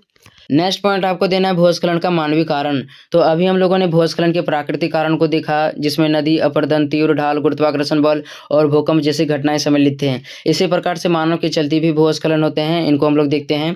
पहला हमारा वनों की कटाई। वन भूमि या मिट्टी को बांधे रखने का काम करती है, परंतु जब मनुष्य अपनी सुख सुविधाओं के लिए प्रत्यक्ष और अप्रत्यक्ष रूप से वनों की कटाई करते हैं तो भूमि ढीली पड़ जाती है। परिणाम स्वरूप मिट्टी का अपरदन होने लगता है और भूस्खलन जैसी घटनाएं होती है। तो इनको आप अपने से समझ गए होंगे, यह बहुत आसान है। वन क्या करता है, जो पेड़ होता है, पेड़ पौधे होते हैं, इनकी जड़ मिट्टी को पकड़े रखता है। तो जब कभी भी वन को काट देंगे तो क्या करेगा, ये जो ये जड़ होगा ये कमज़ोर हो जाएगा। तो पहाड़ी क्षेत्रों में जितने भी वन जंगल होते हैं, जब कभी भी उनको काट दिया जाता है तो इससे जो पहाड़ी वाला ढाल हो जाता है या कमज़ोर हो जाता है और इसका ऊपरी भाग नीचे गिर जाता है। तो इसी के कारण भूस्खलन आता है। तो भूस्खलन का पहला मानवीय कारण था वनों की कटाई। इसको आप समझ गए होंगे। देखते हैं हम लोग अगले पॉइंट को। नेक्स्ट पॉइंट आपको देना है निर्माण कार्य। निर्माण कार्य भी भूस्खलन के कारणों में से एक है। जब पहाड़ों को काट करके सड़क या रेल लाइनों का निर्माण किया जाता है तो पहाड़ी ढाल कमजोर पड़ जाती है। अतः निर्माण कार्यों से भी भूस्खलन को काफ़ी बढ़ावा मिलता है। देखो, निर्माण कार्य कहने का मतलब है यहाँ पर मनुष्यों के द्वारा निर्माण किया जाता है। निर्माण कैसे किया जाता है, तो सड़क रेल लाइनों का निर्माण होता है। आप लोग देखे होंगे रेल लाइन, बहुत सारे रेल लाइन जो होते हैं गुफा से होकर गुजरता है, पहाड़ों के बीच से उनको गुजार दिया जाता है। और जो सड़क होते हैं, पहाड़ों में सड़क बना दिया जाता है काट काट करके। तो जब कभी भी वहाँ पर इस प्रकार की घटनाएं होती है, सड़क बनाए जाते हैं, रेल लाइनों का निर्माण होता है, पुल बना दिया गया, तो इनके चलते क्या होता है, जो पहाड़ी क्षेत्र होते हैं कमज़ोर होते जाते हैं। और जब कभी भी वहाँ किसी तरह का हलचल हुआ तो वहाँ पर तुरंत ही भूस्खलन की घटना हो जाती है। तो निर्माण कार्य के चलते भी भूस्खलन होता है, जो एक मानवीय कारण है। नेक्स्ट अब हम लोग देखते हैं। तीसरा पॉइंट आपको देना है खनन कार्य। जब मनुष्य पहाड़ी क्षेत्रों में विभिन्न प्रकार के खनिजों को निकालने के लिए भूमि की खुदाई करते हैं तो इससे कभी कभी भूस्खलन जैसे घटनाएं भी घटित हो जाती है। तो पहाड़ी क्षेत्रों में भी बहुत प्रकार के खनिज लवण पाए जाते हैं, जैसे कोयला हो गया। जम्मू कश्मीर जैसे क्षेत्रों में भी कोयला पाया जाता है। तो जब कभी भी ऊंचे भागों या पहाड़ी क्षेत्रों में खनन करके खनिजों को निकाला जाता है तो इससे पहाड़ी क्षेत्र कमज़ोर हो जाते हैं और वहाँ पर भूस्खलन जैसी घटनाएं होती है। तो यह तीसरा कारण था खनन कार्य, जो एक मानवीय कारण है, मानव के चलते होता है। तो इनको समझ गए होंगे, यह मानवीय कारण था। जो अभी हम लोग देखें 3 पॉइंट को, तो इसको देख लीजिएगा। यह बहुत ही सिंपल है। वनों की कटाई, निर्माण कार्य और खनन कार्य, ये सभी मानवीय कारण है जिसके चलते भूस्खलन आता है। नेक्स्ट पॉइंट आपको देना है भूस्खलन के प्रभाव। इसको हम लोग देखते हैं। पहला हमारा है जनधन की हानि। देखो, बहुत ही सिंपल है। कोई भी आपदा आ जाए, प्राकृतिक आपदा आएगा तो उस पर जनधन की हानि होगा ही होगा। इसके अलावा भी ऐसे बहुत सारे सिमिलर पॉइंट है जिसमें लगभग प्रत्येक प्राकृतिक आपदा में वह घटना होती है, यानी वह उस तरह के प्रभाव देखे जाते हैं। तो भूस्खलन का प्रभाव का पहला पॉइंट क्या है, जनधन की हानि। इसको हम लोग देखते हैं। जब पर्वतीय क्षेत्रों में भूस्खलन की घटनाएं होती है तो वहाँ निर्वासित व्यक्ति मलबे में दब जाते हैं, जिससे या तो उनकी मृत्यु हो जाती है या फिर वे घायल हो जाते हैं। इससे काफ़ी जनधन की हानि होती है। ऐसा तब होता है जब भूस्खलन संभावित क्षेत्रों में पहले से भूस्खलन की जानकारी नहीं होती है। तो कोई भी भूस्खलन हो जाए या कोई भी प्राकृतिक आपदा हो जाए, वहाँ पर जनधन की हानि होगा। जैसे मतलब भूस्खलन हो गया, उसमें कोई दब गया, कोई गाड़ी दब गया, किसी का घर द्वार धंस गया, तो इसमें जनधन की हानि होगा ही होगा। ठीक है, तो यह भूस्खलन का पहला प्रभाव था, जनधन की हानि। नेक्स्ट अब हम लोग देखते हैं। दूसरा हमारा है अवस्थापना सुविधाओं की क्षति। दूसरा क्या है, अवस्थापना सुविधाओं की क्षति। जब भूस्खलन की घटनाएं होती है तो भूस्खलन प्रभावित क्षेत्रों में रेलवे लाइन, दूरसंचार, सड़क, विद्युत, जलापूर्ति लाइनें, पुल और पुलियां आदि टूट जाती है। तो यहाँ पर अवस्थापना सुविधाओं का मतलब क्या है, जो मनुष्य के द्वारा स्थापना किया जाता है, निर्माण किया जाता है। जैसे पुल हो गया, सड़क हो गया, दूरसंचार हो गया। इसके अलावा भी बहुत सारे पुल और पुलियाँ होते हैं। जब कभी भी पहाड़ी क्षेत्रों से पुलों पर पत्थर गिर जाते हैं, धंस के उसके मलबे गिर जाते हैं, तो ये सभी अस्त व्यस्त हो जाते हैं। तो इससे क्या होता है, जो भी निर्माण कार्य संबंधित होते हैं उनको नुकसान पहुंचता है। तो ये दूसरा प्रभाव था भूस्खलन का। नेक्स्ट अब हम लोग देखते हैं। भूस्खलन का तीसरा प्रभाव है बाढ़ की संभावना। जब किसी कारण से भूस्खलन की घटना होती है तो कारणवश यदि भूस्खलन की मलबा किसी बांध पर गिर जाए तो वह बांध टूट सकती है और आसपास के जो क्षेत्र होते हैं वह बाढ़ग्रस्त हो सकते हैं। यानी कि कहने का मतलब है, यदि भूस्खलन की घटना होगी तो उससे जो मलबा होगा, देखो पहाड़ी क्षेत्रों में बहुत सारे डैम, बांध बने होते हैं। तो जब कभी भी वहाँ पर भूस्खलन होता है, वहाँ से जो लुढ़क करके बांध पर गिरता है तो इस पर बांध पर लोड ज़्यादा पड़ता है और बांध टूट जाता है। तो इस कारण से जो आसपास के जो क्षेत्र होते हैं, बांध टूटने के कारण बाढ़ग्रस्त हो जाते हैं। तो इस प्रकार की घटनाएं होती है, इनका इस प्रकार के प्रभाव हो सकते हैं। तो यह तीसरा प्रभाव था बाढ़ की संभावना। नेक्स्ट अब हम लोग देखते हैं। चौथा प्रभाव है कृषि भूमि या फसलों की क्षति। तो किसी प्रकार के भी प्राकृतिक आपदा आ जाए, लगभग कृषि भूमि या फसलों की क्षति तो होता ही है। जैसे बाढ़ आ गया, तो बिहार में आप सुने होंगे बाढ़ बहुत सबसे ज़्यादा आता है। तो वहाँ पर जो मैदानी भाग हो गया, जो फसल हो गया, बाढ़ में डूब जाता है। तो वहाँ पर कृषि भूमि और फसल डूबा कि नहीं डूबा। इसके अलावा जहाँ भी आ गया, भूकंप आ गया, तो भूकंप आया तो कोई बिल्डिंग विल्डिंग खेत में गिर गया, चाहे जो भी होगा वहाँ पर नुकसान हो ही जाएगा। तो भूस्खलन के कारण भी कृषि भूमि या फसलों की क्षति होता है, इसको देख लीजिए आप। पर्वतीय क्षेत्रों में कृषि कार्य पर्वतीय ढलानों पर सीढ़ीनुमा खेत बनाकर की जाती है। भूस्खलन होने से यह सारे सीढ़ीनुमा खेत मलबे में तब्दील हो जाती है, जिससे कृषि भूमि और फसलों को काफ़ी नुकसान होता है। इनको समझ गए होंगे, जब कभी भी भूस्खलन आएगा उससे जो मलबा होगा अधिक कृषि भूमि में जाएगा तो क्या होगा, वह तहस-नहस हो जाएगा, जो फसल होगा उसमें बर्बाद हो जाएंगे। तो भूस्खलन के कारण कृषि भूमि और फसलों को क्षति होता है। यह चौथा प्रभाव था। नेक्स्ट अब हम लोग देखते हैं, पांचवा प्रभाव आपको देना है पलायन की स्थिति। भूस्खलन अथवा किसी भी प्राकृतिक आपदा के कारण लोगों के घर आदि नष्ट हो जाते हैं, जिससे उन्हें भारी संख्या में पलायन का सामना करना पड़ता है। परिणाम स्वरूप गरीबी, बेरोजगारी, भूखमरी जैसी समस्याएं उत्पन्न होती है। तो पलायन हर प्राकृतिक आपदा में होता है, जैसे भूस्खलन आ गया, भूकंप आ गया, ज्वालामुखी विस्फोट, सुनामी आ गया, किसी तरह की भी प्राकृतिक आपदा हो वहाँ पर पलायन की स्थिति आता है। तो जो प्रभाव होते हैं लगभग सेम होते हैं, उसमें थोड़ा सा कुछ आपको चेंज करना पड़ेंगे। जैसे हम लोग यहाँ पर देखते हैं पलायन की स्थिति भूस्खलन है, तो यहाँ पर भूस्खलन से संबंधित आपको कुछ लिखना पड़ेगा। कैसे लिखेंगे हम लोग, इसको देख लीजिए। भूस्खलन अथवा किसी भी प्राकृतिक आपदा के कारण लोगों के घर आदि नष्ट हो जाते हैं। तो नष्ट होंगे घर तो उनको क्या होना पड़ेगा, उनको फिर से घर बनाना पड़ेगा, या वहाँ से उनको दूसरे जगह पर जाना पड़ेगा। तो उन्हें क्या करना पड़ेगा, पलायन की सामना करना पड़ेगा, पलायन करना पड़ता है, एक स्थान से दूसरे स्थान जाना पड़ता है। इसके कारण से बहुत सारे लोग गरीब हो जाएंगे, जिसका धन उन होगा सब लोग वहीं पर डूब जाएगा, बेरोजगार होते जाएंगे, उनके पास कोई रोजगार का साधन नहीं होगा। इसके अलावा अनाजों की कमी के कारण वे भूखमरी की स्थिति में आ सकते हैं। तो इस प्रकार की समस्या का सामना उनको करना पड़ सकता है। तो ये थे भूस्खलन के प्रभाव या किसी भी प्राकृतिक आपदा के ये सभी प्रभाव थे। इनको आप लिख दीजिएगा, किसी भी प्रकार का पूछे, यदि पूछेगा कि भूकंप का प्रभाव बताएं तो यही सब पॉइंट आपको लीजिएगा और वहां पर लिख दीजिएगा। तो आशा करते हैं वीडियो अच्छा लगा होगा, इनको नोट कर लीजिए। मिलते हैं नेक्स्ट वीडियो में, तब तक के लिए धन्यवाद।